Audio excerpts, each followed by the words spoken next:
close your eyes and imagine a Sunday in which we hear a Bible text that has these components: palms, a crowd, and shouts about saving. Okay, you can open your eyes. What Sunday came to mind? Palm Sunday. Okay. I'm not surprised that you thought that. Although the Gospels of Matthew and Mark mention tree branches and not specifically palms, John specifically says palms. We will experience that roller coaster ride that is Palm Sunday in about 5 months. Then we'll grab our own palm branches and process into the church singing, "All glory, laud, and honor to thee, Redeemer King, to whom the lips of children made sweet hosannas ring." Hosanna means, "Oh, save." So think for a moment. As we gather on Palm Sunday, we gather, as do Christians worldwide, hold and wave palm branches, as did the people who welcomed Jesus to Jerusalem, and we cry with them, "Oh, save us." But just a minute. When we heard today's lesson from Revelation, we heard about the multitude standing before the throne of God and before Christ the Lamb, robed in white with palm branches in their hands, probably waving them, and crying in a loud voice, "Salvation belongs to our God who is seated on the throne and to the Lamb." This multitude is not clamoring to be saved. They are already saved. And they know from where their salvation comes, from God and from Christ the Lamb. Barbara Rossing, in her book, The Rapture Exposed, the message of hope in the book of Revelation, says that before this section, we are led to expect that a lion will appear to open the scroll with 7 seals held by God. But she says, Revelation holds an amazing surprise. In place of the lion that we expect comes a lamb. Then I saw between the throne and the 4 living creatures and among the elders a lamb standing as if it had been slaughtered. It's a complete reversal. Actually, the Greek word John uses is not just lamb, but the diminutive form. A word like lambkin, lammy, or a little lamb. Theo can probably relate to lamb or little lamb. Fluffy, as Pastor Daniel Erlander calls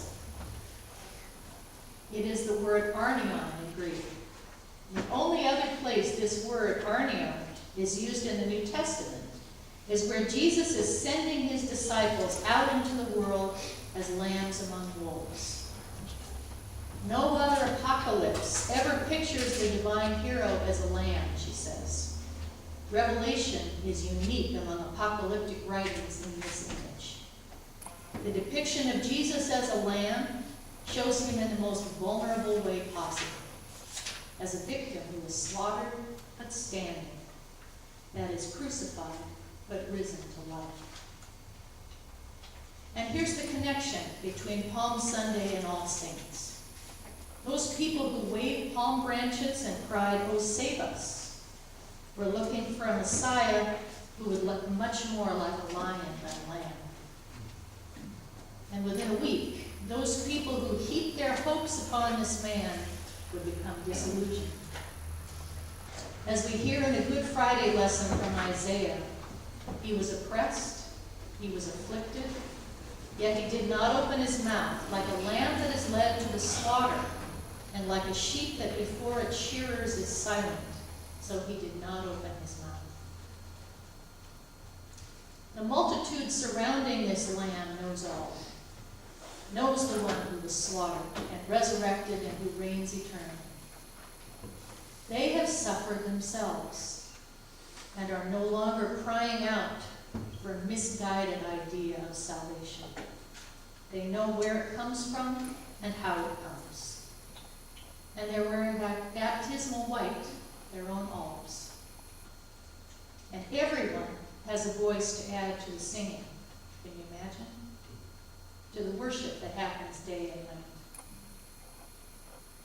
Today, on All Saints' Day, we stand in the glow that is reflected to us from this glimpse of the saints around the throne.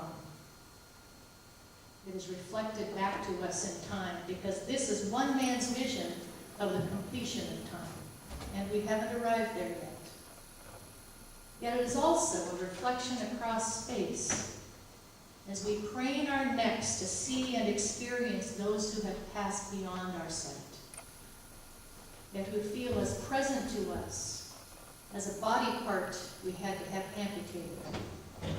For example, a phantom limb, not physically present, but always with us. But if we're honest with ourselves, we also remember the humanness of those we mourn, and that humanness keeps them most present in our memories. Grandpa used to tell bad jokes. Sister used to drink too much. Those saints we remember today were not perfect in life, as we are not perfect. We mourn lost opportunities to get to know them better, or to speak words that should have been said, but somehow never were. Carrie Lackey shares an All Saints story of her father on the Women of the ELCA website. She says, "I lost my father this year. He was 85, so he had a long life. And in his final conscious minutes on earth, he gave his family a gift. A spectacular first sentence for an obituary. James B. Lackey Sr. died following a bicycle accident. In reality, his heart gave out. He had trouble breathing. He could barely walk down the long hall of his retirement apartment without gasping for breath. His widow and 5 children will never know what possessed him to walk down that long hall, out the back door of his apartment, and hop on his bicycle. Tenacity, stubbornness, she says. The need for a cigarette, an embarrassing habit he tried to hide from his family and friends for 72 of his 85 years. Maybe it was my fault," she continues. "The last conversation I had with him, I asked him if he'd ever be able to ride his bike again. He'd recently been released from the hospital where he was pronounced too weak to undergo the triple bypass surgery he needed to live a longer life. He asked his physical therapist the bicycle question the next day, and the therapist gave an encouraging, probably too optimistic answer. Sure, someday. He did not mean the next day. And so my father rode his bicycle into the figurative sunset and provided his family with an interesting obit. As All Saints' Day approaches, I realize that no person we love ever dies. We might never see them again physically, but they remain with us. Their ideas, their jokes, their way of speaking, their oddities, their endearments," she adds, and in my case, their ears and nose. We call up these memories when we miss them, or when we look in the mirror. So, in God's timeless time, and in some far yet near place, the multitude surrounds the Lamb in incessant praise and worship. They are protected and comforted. Their baptismal covenant is complete, one that originated when they were baptized into Christ's death, received his promise that he would be with them always, and made promises to follow him in love and sacrifice through death into life. Those who have followed the little lamb just beyond our sight are with us still, resting with God, yet tantalizingly close.